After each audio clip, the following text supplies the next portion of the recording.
Hello again. If you're new here, my name is Melina.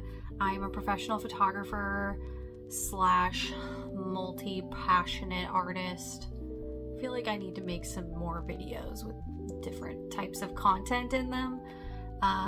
But today is very on brand for me as a boudoir photographer. I always come across people when they are booking with me that they, don't feel confident enough to book a boudoir session, or that's why they waited so long. Or they come to book a session knowing that they needed some kind of confidence boost. And obviously, low confidence in our society is unfortunately very common. So I just wanted to talk about kind of my own self-confidence journey over the past couple of years, and some ways that I have worked to kind of improve it for myself and share that with you. I'm sharing 5 ways that I have improved my own self-confidence over the past couple of years. These are just like the main things that I've kind of noticed that I've been doing, or that I've picked up maybe from other people, or what have you. I hope that you find this helpful. Everyone's gonna have their own journey, so by no means are my 5 ways the only ways that you can improve your self-confidence. This is just what I've kind of noticed for myself, and if any of them can be implemented into your daily life, or you find these things helpful, definitely let me know in the comments if a certain one sticks out to you, or you're planning to try any of them. I would love to hear. Also, my cat Cleo is in the window, so her tail is probably just going to be twitching the whole time. So the first way that I've noticed that's kind of helped to boost my confidence, and not even just confidence, just simply body neutrality, and seeing my body as normal, and not, immediately looking in the mirror, comparing it to something else, picking it apart. And those days definitely still exist. By no means do I feel like 100% I have no insecurities. Like, that is just simply not true. But it has helped in that neutrality. And so that when I do look in the mirror, or I'm going out and I'm wearing something new or whatever, that I can have kind of like a removed feeling from my body of being like, this is what it is. This is how we're living. And that's okay. It's still good, and it's still worthy of having fun and wearing cute clothes.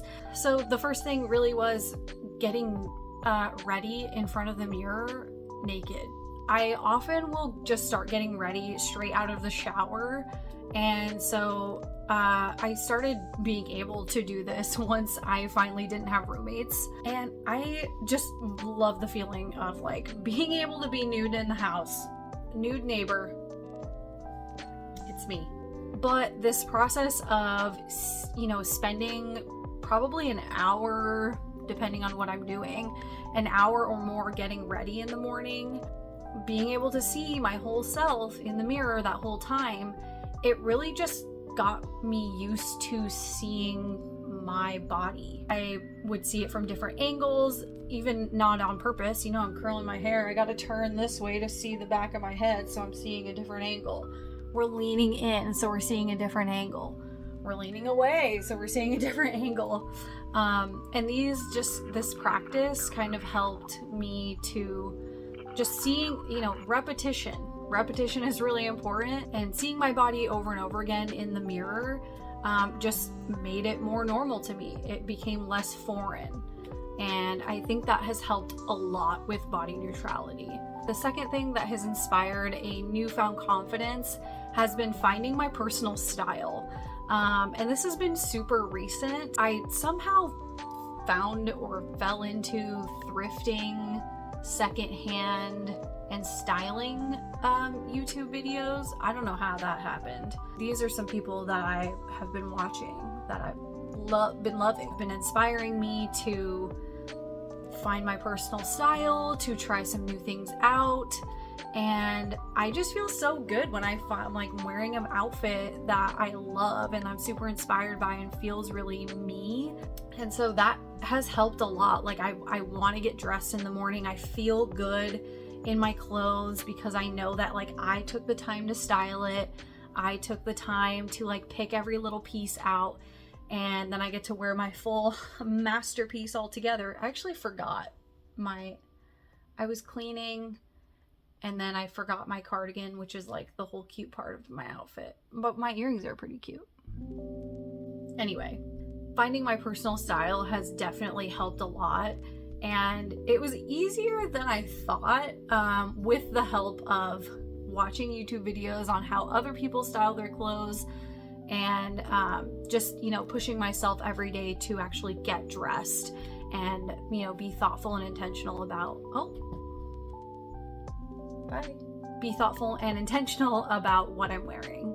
The third thing that has really helped my self-confidence has been self-portraiture. If you have followed me on Instagram for the last few months, you might know that this year I started a self-portrait challenge where I go and I do a self-portrait every month, which is harder than it sounds. I went into that thinking like, oh, whatever, it's only one self-portrait a month, easy peasy. It's actually a lot harder, and I usually procrastinate till the very end of the month. But again, this is kind of going back to the first one with like repetition and seeing my body at different angles, in different lighting, in different poses.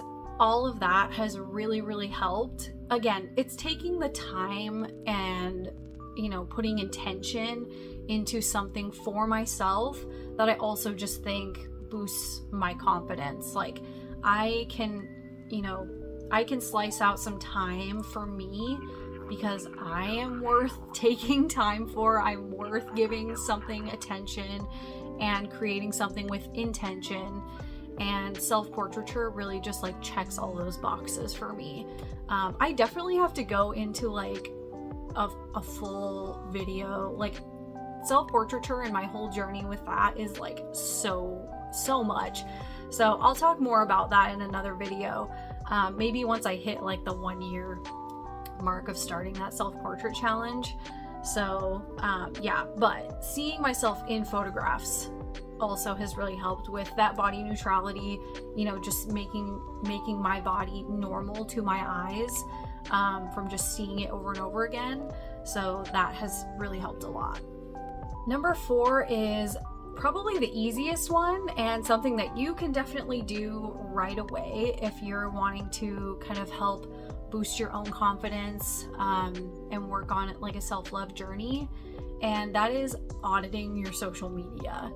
I definitely heard this from someone else that was like, you have control over your social media and who you follow, so why do you keep following people that make you feel bad about yourself? And I was like,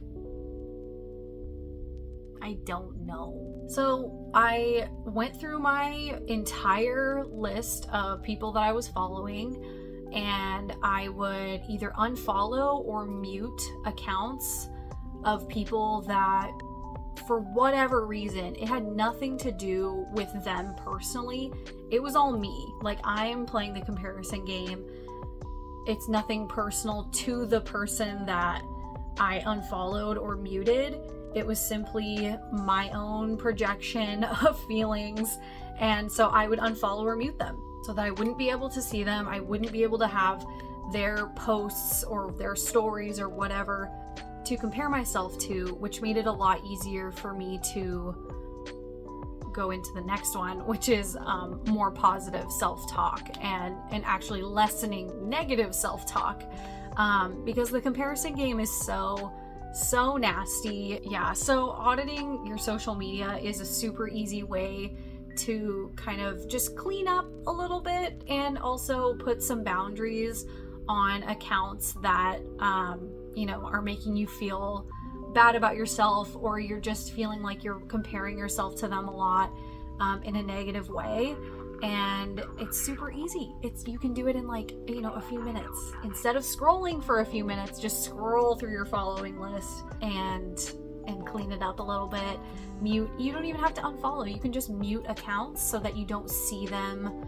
And then once you feel like you're ready to invite that content back into your life, once you've kind of come back to yourself and been like, okay, I feel like I can handle this now without playing some nasty, comparison game with myself. And that brings us to the last one, number 5. That is just practicing positive self-talk. Like I said, with the comparing myself to other people, it invited a lot of negative self-talk. Being in front of the mirror naked invites a lot of negative self-talk, and it really is just practice. It's so annoying to hear that, but it is. It's just practice. You just have to catch yourself, and you can either, you can practice if you have nothing nice to say, don't say anything at all for a little while. That's fine. If you have nothing nice to say about yourself, maybe we're just gonna not say anything and you just think about something else. Or, start up a podcast and listen to someone else talk instead of hearing your own, listening to your own thoughts in the silence, because it really does make a difference. It has to start from, within yourself in order to start building up that confidence. No one can give it to you. I can't give it to you by giving you this list of things that helped me. It really just takes a lot of practice to see yourself as a neutral first. It doesn't even have to lead to body positivity necessarily. Just work towards that body neutrality where you're looking at yourself and you can just say that it is what it is. That's my body, and it does what I need it to do. So practicing that self-talk, and you can introduce positive self-talk as well. Even if you don't believe it, the fake it till you make it part of that definitely is true. I do think subconsciously we will take things in, just like negative self-talk. You can say something negative about yourself and not believe it, but if you say it enough times, you are going to believe it. And it can work in the reverse way as well. So even saying things, in a positive way, like maybe, for example, you can say I am worthy of love in this body. Even just starting with that. Or I'm allowed to wear the clothes that I like despite what other people might think of me. But yeah, so practice makes perfect. It's annoying to hear it, but it really is so true. And it's so worth it. I really do feel like a major difference from myself in 2019, 2020. I started doing boudoir late 2019 is when I did my first real boudoir session. And since then, I have seen such a huge shift, and also probably because I'm in this body positive, body neutral kind of space, and I want to create that for the people that I photograph. And obviously it's gonna rub off on me. I'm even if I'm faking it till I make it for other people, it does still, it adds up. It starts to become true if you say it enough. So I really hope that any of these things might be applicable to you, that you could try, that you can all try social media auditing. I don't want to hear it. You definitely can do that. Anyway, thank you so much for watching and listening to me kind of have these little ramble chats. I'm enjoying them, and I think I'm gonna be introducing maybe some different types of content just to trial and error, see what I want to do on this channel. I would like to introduce maybe some more art, because I'm definitely an artist first and photographer second, so I would like to kind of share those other, sides of me as an artist, because especially lately I have been crafting like crazy. So be on the lookout for that, or if you have any specific ideas that you want to see me talk about or make videos about, definitely leave them in the comments. If you like this video, please give it a like. Just lets me know that you liked it. And if you want to see more from me, definitely hit the subscribe button. I am really excited to continue making videos. I feel like I say that at the end of every video, but I really am. Here is the last video. Give that a watch if you wanna, and I will see you next time. Bye.